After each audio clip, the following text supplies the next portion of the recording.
You are listening to the BowhunterPlanet podcast, Season 6. The podcast is supported by Scent Crusher, Scent Off, Game On, Tinks, Cat Work Truck, Victory Archery,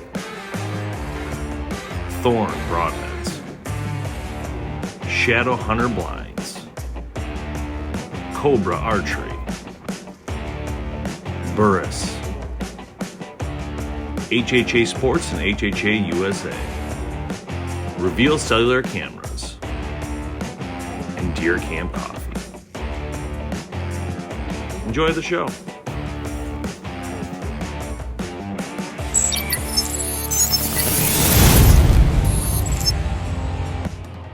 Hey guys, Dave Thomas and Tim Mazaran from BowhunterPlanet Podcast.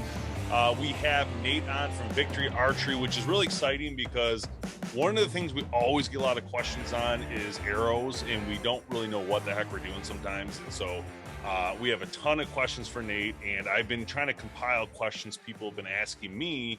So I figured we could just flip them to you, Nate, and then we could get the answers. Then we have them. We can write them down, and then from that point on, we are gold. So I guess you are let's start under the gun.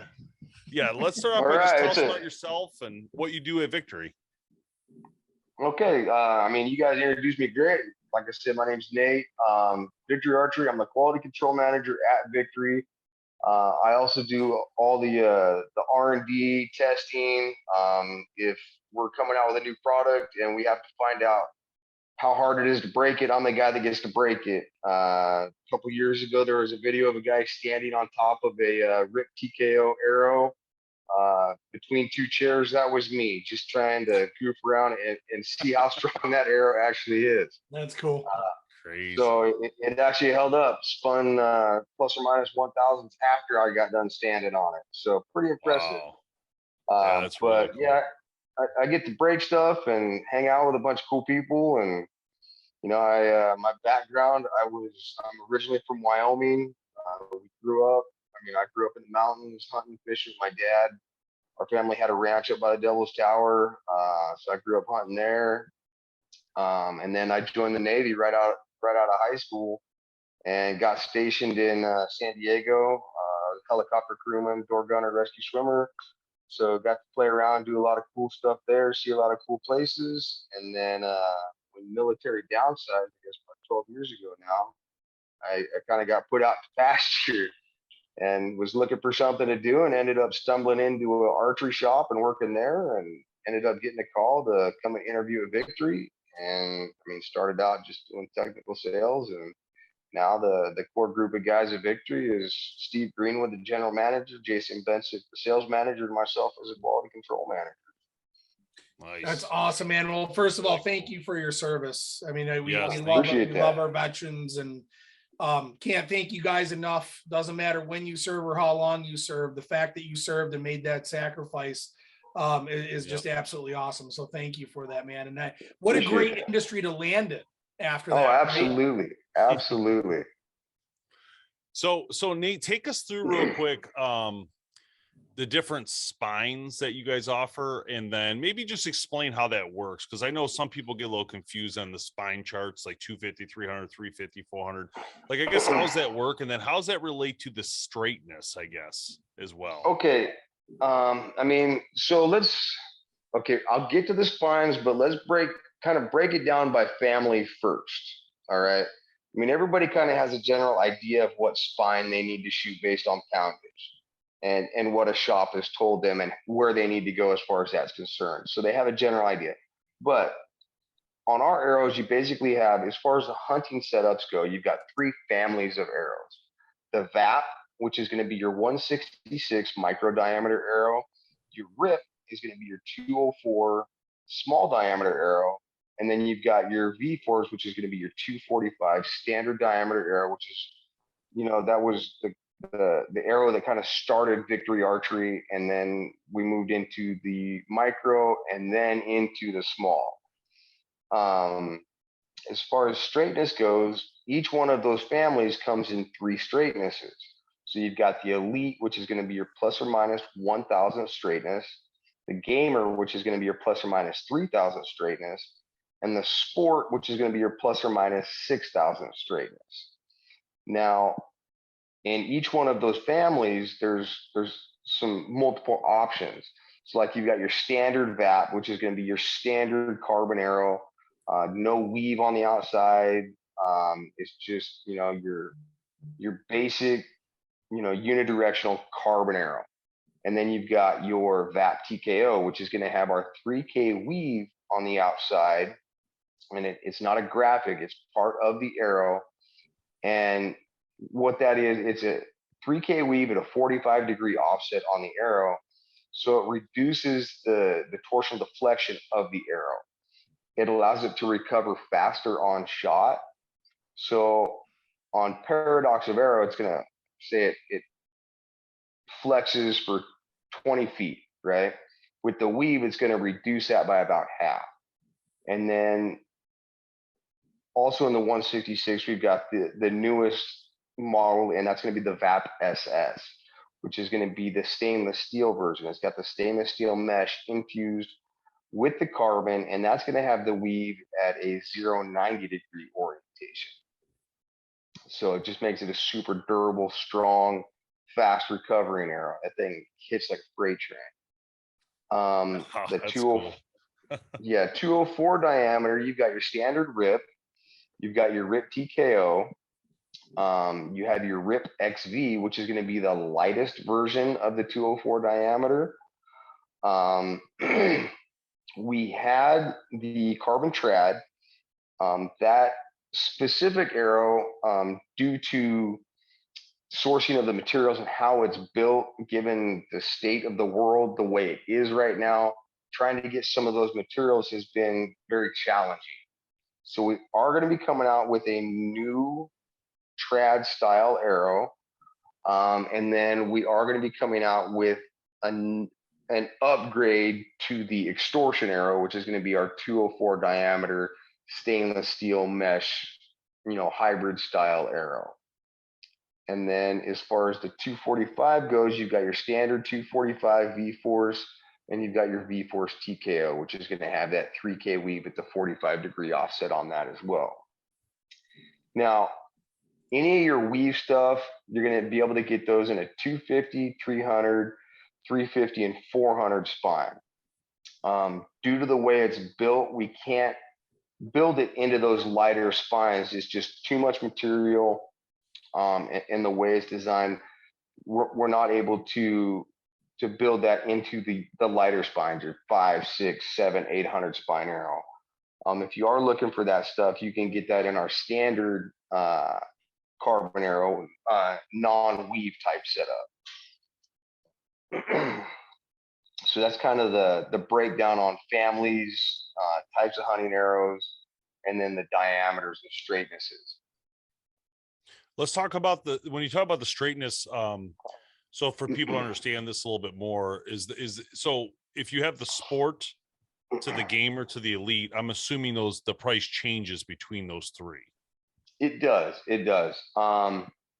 So obviously the sport is going to be the least expensive of the three. Gamer is going to be your kind of middle of the road, and your elite is going to be your, you know, the straightest arrow we make. I mean, it's tier 1 type setup.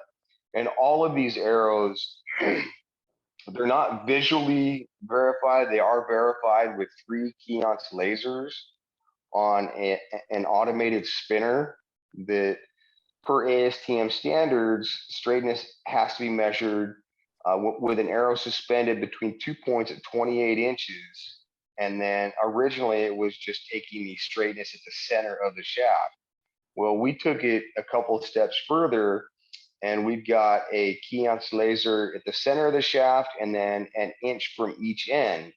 So when we put each one of those arrows on the spinner, it's going to verify that straightness with 3 lasers. I mean, you can't get any more accurate than that. And I actually think there's a video on our website on some of the Tech Tuesday videos I used to shoot, breaking down how that arrow spinner and straightness verification does work. That's cool. And so like so I guess the average consumer, like somebody who's not like totally serious about this, maybe they bought like a $500 bow and they just want to go like weekend warrior. I mean, does it really matter which one of those they get if they're not really that concerned or they don't shoot every single day type stuff? To be honest with you, the way our arrows are built, when you take a plus or minus 3,000 straightness arrow and put that on a spinner, 90% of the time that thing's going to be a plus or minus 1,000. And then when you start trimming it down, they just get straighter when you trim them down anyhow. Yeah. And most people, I mean, I could give somebody a handful of arrows and have a mixed, 1,000s, 3,000s, 6,000s, and they're all going to shoot, a 3-inch group at 60 yards. And then when I tell them what it is, all of a sudden that group goes from 3 inches to 10 inches because it just gets in their head. It's just, most people would never be able to tell the difference between a 1 and a 3 anyhow. It's like a blind taste test. Yeah. I'm not good enough. I'm not good enough to tell the difference between the two. I probably couldn't even tell the 6, to be honest. I probably wouldn't. I'm not that great of a shot anyway. So, but I've shot these arrows now for a few months on the Tesla show, and I've really enjoyed shooting them. I mean, they're so strong and powerful. I've been shooting them through, they're not intended for this, but I've been shooting them through metal and wood because what I'm doing is testing broadheads. So I'm hitting it. And then someone said, in one of the videos, they're like, they said something along the lines of like, yeah, those broadheads did good, but what about the arrow? Wow. And I'm like, thinking, yeah, they're right. Like the arrow pushed this thing through. If it didn't have that arrow, maybe they wouldn't have made it through if I had a different arrow, But yeah, absolutely. I mean, that's one of the things that we test when we're designing and coming up with new builds and new insert designs is shooting into cinder blocks, shooting through 2x6 redwood. Stabbing it into 6x8, just I-beam type stuff, just to see what it's going to do when it hits something that just stops it dead in its tracks. And that's some of the stuff we do testing. Yeah. And where does the extortion fit in? So that's the 204 diameter. That's going to be the small. So it is a small diameter, and that was our first hybrid designed arrow, utilizing the stainless mesh with the weave. And initially we wanted to build the 166 micro diameter hybrid, but because of the technology at the time, the materials that we were able to acquire to build that, we weren't able to build it into that 166. After research, redesigning, new technologies, that's when we were able to finally come out with the VAP SS and the 166 hybrid. And like I said, we are going to be giving the extortion a facelift, so keep your eye out for that. Yeah, because it's a pretty strong arrow. Because I remember feeling, because I have a set of those cut, and I was like, oh man, this thing's sick. I'm like, this thing is like strong arrow. You could just tell by holding it and just playing with it a little bit. It's amazing. Yeah, you put that 60 grain stainless insert on the front of that thing, and nothing stops that arrow. Yeah, that's cool. So, target wise, so I know it's flipping a little bit here. Mostly everybody watches hunts, but there are some target shooters that watch this. So I guess tell us a little bit about the target side of what you guys offer. I know there's a lot here, so I guess give us your pitch. Okay. All right. So target side, you've got you've got your fat shaft stuff, which is going to be the VTAC series, 27, 25, 23. And those, as far as target shafts go, because of the way they're designed with the weave on the outside, we wanted to create not a super lightweight, but a lightweight target arrow that's going to perform and be durable enough for that arrow slap and everything. Plus, in utilizing the weave, we created the most consistent. The VTAC series have the most consistent spine uniformity of any target arrow on the market.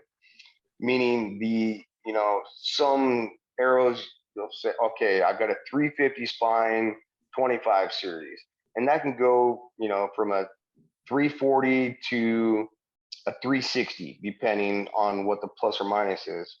Well, when you get into these VTAC series on a 350 spine, you're looking at like 347 to 353 as far as spine consistency. It's just so uniform. When you actually verify the actual spine on those arrows, it's so tight that it's almost hard to find the stiff axis of that arrow because the spine uniformity is so good.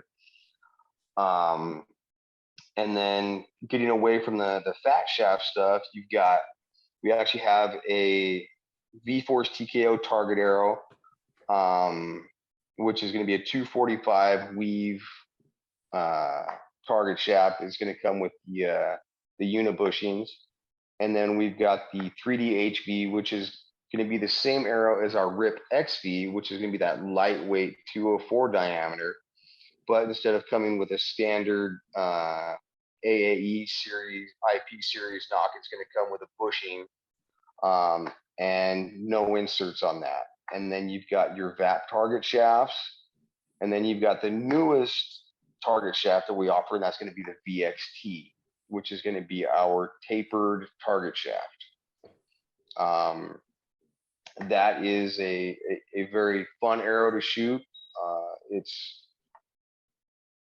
It can be frustrating for some to trying to tune it just because of the way the arrow behaves. It's got a parallel section at the front and then it tapers back, but it's got a standard inside diameter of 166. So you've got a heavier, stiffer section up front and it tapers off and turns into a lighter section inch by inch as it moves back on the arrow shaft. This is getting complicated. It is. That sounds very complicated. We actually have a cut chart and kind of a tuning guide on the website. Wow.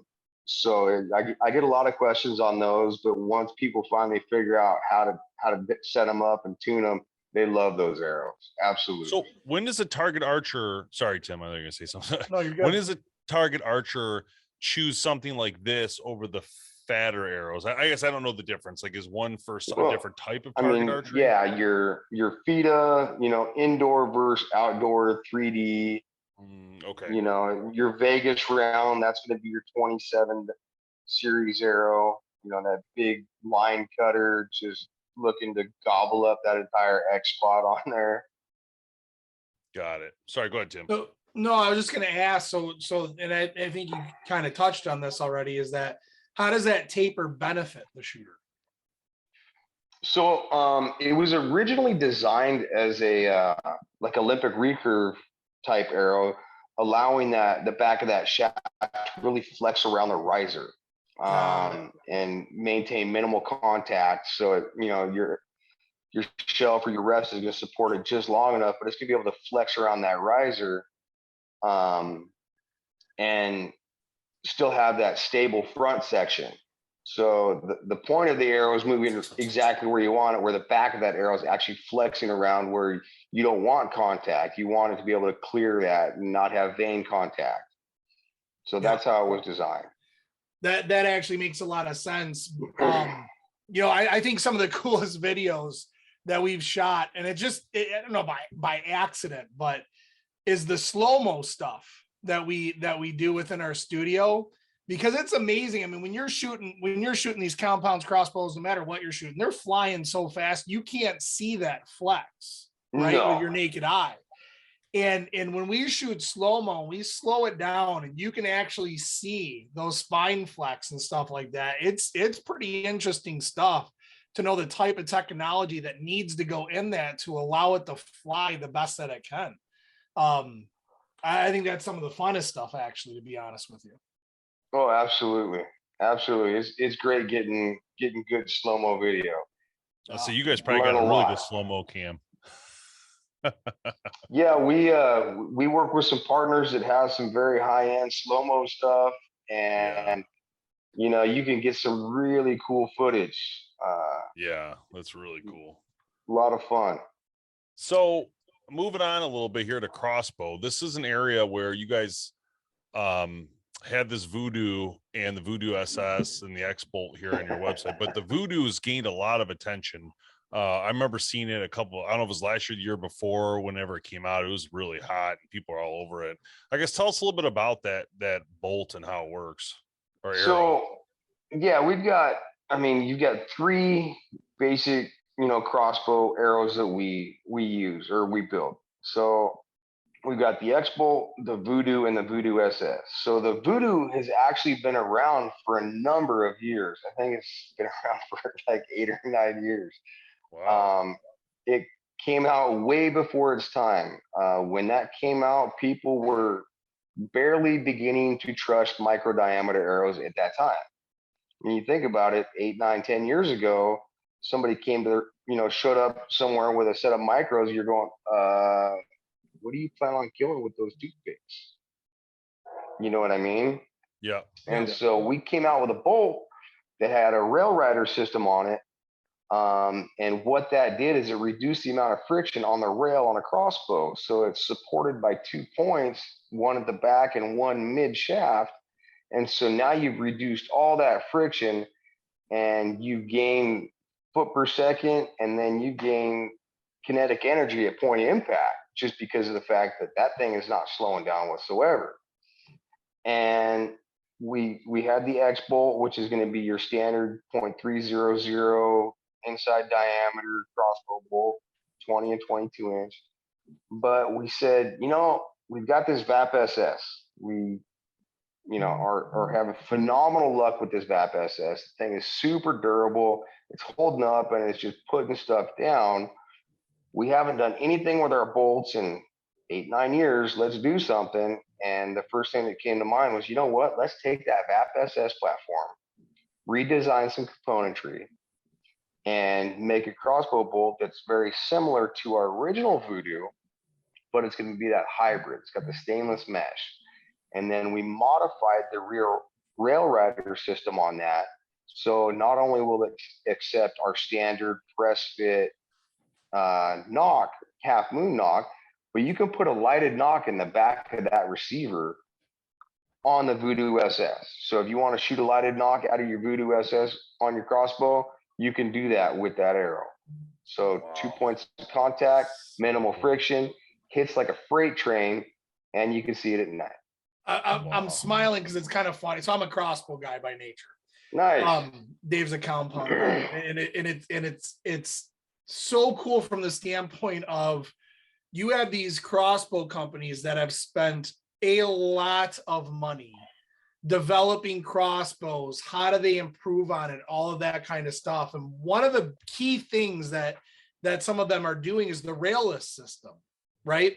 Which is that they sometimes reference it as that floating arrow, where it's just being held at the front and then it's knocked in the back. Yeah. And why I'm smiling so much is there's a whole bunch of crossbows out there that don't do that, but this does it for them. Essentially your rail rider system, right? It reduces all of that, like you were saying, it reduces the friction all on that, all along that your rail, and really makes it more like a floating arrow that you're seeing on those $3,000, $4,000, $5,000 crossbows. Well, I could have something very similar on my $300, $500, $600 crossbow just by getting one of your Voodoos. Yeah, and I will say this though. So if somebody does have one of those railless bows, do not try and shoot the Voodoo or the Voodoo SS out of that thing. It kicks hard and it is not accurate. I can imagine that little bump. It's gonna send it flying for sure. Yeah, no doubt. But speaking of that, so when it comes to your bolts, how do I know what and I get the technology part and the floating rail and things like that, but how do I know what bolt I should get for my crossbow? Essentially the way our bolts are designed, you can pretty much utilize any of the bolts. When you start getting into these, 400, 500 plus foot per second crossbows, now you really need to get into a fixed knock system. Meaning you cannot use a press fit knock on that. Yeah, got it. The Voodoo SS, I've shot that out of some very heavy crossbows and had good luck with that. But it's gluing a receiver in and, you know, having that knock fixed so that nothing can drive into the back of that shaft. Because if that knock does drive in, I mean, I've done testing where we were trying to see, okay, a press fit knock out of this specific crossbow, what's it going to do if I keep shooting it? And it will cause the crossbow to blow up, because once that knock presses into the back of that shaft, that carbon will cut the string. And it is it's highly excitable when that happens. No doubt. Yeah. No doubt. So make sure you're wearing your brown pants that day. Yeah, you gotta wear your brown pants. Awesome. So if people have questions on that, they can call your customer service. Absolutely. Anybody has questions, we've got you know, you can email us info@victoryarchery.com. Give us a call, 866-934-6565. And I mean, you got quality stuff, you know, questions about anything, call us. We're, you know, more than happy to help everybody. You know, there's no dumb questions, man. The only dumb question is the one you don't ask. That's right. You got that right, man. So appreciate that for sure. All right, it's time for the hard questions.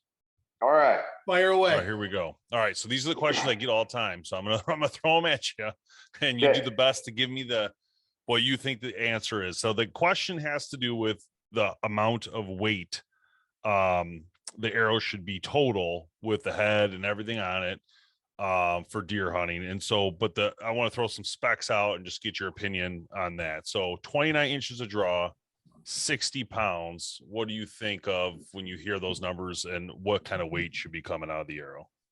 So 29, 60, you know, it's first I'm going to look at spine. So 29 pounds or 29 inches, 60 pounds. Now, is that 29-inch draw length or 29-inch arrow length? Draw length. Okay, draw length. Now, are they shooting a drop away arrow rest? We'll call it a whisker biscuit. Okay, whisker biscuit. Do they like their broadhead inside or in front of riser? I'd say in front of riser. Okay, so at that point, you are looking at a 29-inch arrow. We see predominantly people like to have that broadhead inside of riser nowadays, just because of how deep those risers are cut out anymore on a lot of these newer bows. So, you know, that shelf, you got a lot of room on top of that shelf there, and you've got a 29-inch draw, but that rest is sitting 3 inches back from the front of that riser. So on a 29-inch draw bow, you could shoot a 27-inch arrow. And good point. You could, instead of shooting a 350 at 29 inches, 60 pounds, you can cut that down to 27 inches, shoot a 400 spine arrow. And at that point, you add 10, 20 grains to the back of that insert. Now you've increased your FOC. So you're going to have a more accurate arrow downrange, tighter grouping at longer ranges. And, you know, you're able to shoot that little bit lighter spine, because as you cut that down, the arrow does get stiffer. So you'd be able to shoot a 400 spine at 27 inches, 60 pounds. Huh. That makes sense. Yeah. Just taking some notes, don't mind me.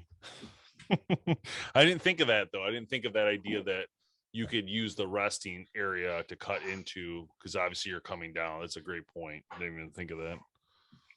Excellent. Okay. Yeah, no, I think that's about what I was thinking. And then, okay, so just changing gears a little bit, Nate, what's on your agenda this year for hunting? Like, what do you got going on this year? As of right now, I don't have anything planned. I'll probably try and get to my dad's place in Texas.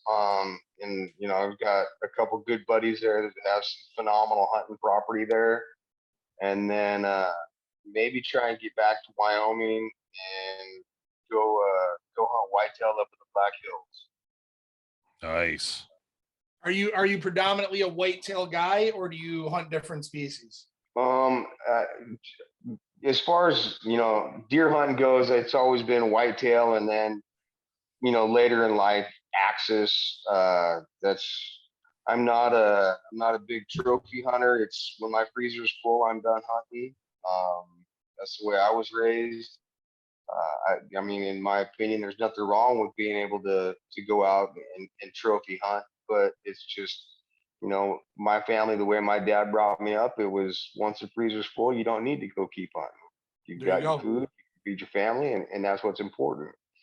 So whitetail, and my favorite meat's axis. So good. Yeah. Oh man. Oh, it's phenomenal. I got one in my life and it was such good eating. Oh yeah. There's not a bad piece of meat on an axis deer. No. So now is that an all year season? The access? Yeah. Because they're not you're talking about in Texas, right? Mainly they're not native down there. No. Yeah. Yeah, Okay. it's year round. Yeah, try and right, get out Nate, there for maybe axis, aoudad, maybe a pig, something. Have you done have you done wild pigs down in Texas? Oh yeah. Yeah, that's a good time. Scariest hunt you've been on, or no? No, it's the first time I went down there, everybody was kind of warning, oh, you gotta watch out for those pigs. I had a blast. It was fun. We slayed them. Yeah. What's the other thing I got, Tim? Rhea? You ever got a Rhea? It's like an ostrich. Like an ostrich. Yeah, it's like an ostrich. I went on a media hunt down there, and I killed a couple days I was there, I killed a Rhea, which is like some sort of ostrich bird. I killed a hog, I killed an access buck, and I killed an aoudad. And I got the aoudad mounted. It's in our studio. It's awesome. It looks amazing. Nice. He was the only one to hit the quadruple there. Yeah, I did the CK Ranch Super Slam. I got everything. And I was the only one. Everybody else got like one or two animals. Somebody got a black buck. That was really cool with those, they twist. Yep. That was really neat. That was the only one I wish I could have got that instead of that bird thing, but that wasn't part of the deal. That thing was sweet. All right. So a couple quick parting questions. Single pin or multi-pin guy? Multi-pin. I tried the single pin, and it was one of those, I was too worried that if I did draw back on an animal with a single pin, I wouldn't be able to pin gap when that animal moved. Yeah, that's definitely. How about mechanical or fixed for broadheads? Equal opportunity. Same to here. me, if a fixed tunes well, I'll shoot it. If I put it in my bow and hit my target at 50 yards, shooting field points, and I screw a fixed blade broadhead on there, and it hits within 6 inches, 4 inches of my field point, first shot, I'll say, okay, I can tune these pretty quick, and I'll shoot them. But if it takes a lot of work to tune it, I'm a busy guy. I got a ton going on, and it's not that I don't like tuning, but I'm lazy when it comes to that. If I can get away with it quick, that's what I'm going to do. Yeah, no, I hear you. And what kind of rest you using? A drop away or fixed, or what are you using for that? Drop away. I'm a ripcord guy. Nice. And then handle or wrist release? It depends. I've shot both. One of my favorite releases I ever shot was actually the hardcore four-finger, like thumb trigger. But one of my favorite releases is it's just an old school Jim Fletcher Fletch hook. Fletch hook. Yeah. I remember the Fletch hook. But it's the thing's bomb proof. It's easy to adjust.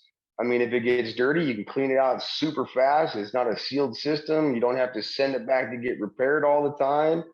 I'm of the KISS mindset. Keep it simple, stupid. Yeah. So what's your sweet spot for distance wise, and what's the longest you'll reach out? It's gotten shorter as I've gotten older. When I was younger, 10 years ago, I had, about? Well, I'm 43. And in my 30s, I had no problem saying, okay, yeah, let's go shoot 100 plus yards and practice at 100 plus yards. In my place, the property I live, I can shoot 140 yards there, no problem.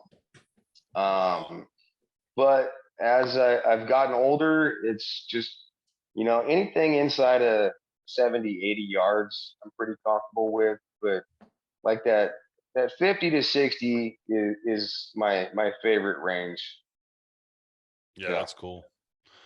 All right, Nate, thanks for joining us, man. Appreciate it. And everybody go to victoryarchery.com to learn more about the arrows. If you have questions, you can patch us through to us to give to Nate, or you can go direct and ask your questions. So thanks for joining us, man. Give me a call. If they want to talk to me specifically, they call the number. My extension is 189. Ask for Nate. I'll help you out. Awesome. Doesn't get better than that. All right, thanks, Nate. Appreciate it. All right, you guys have a great night.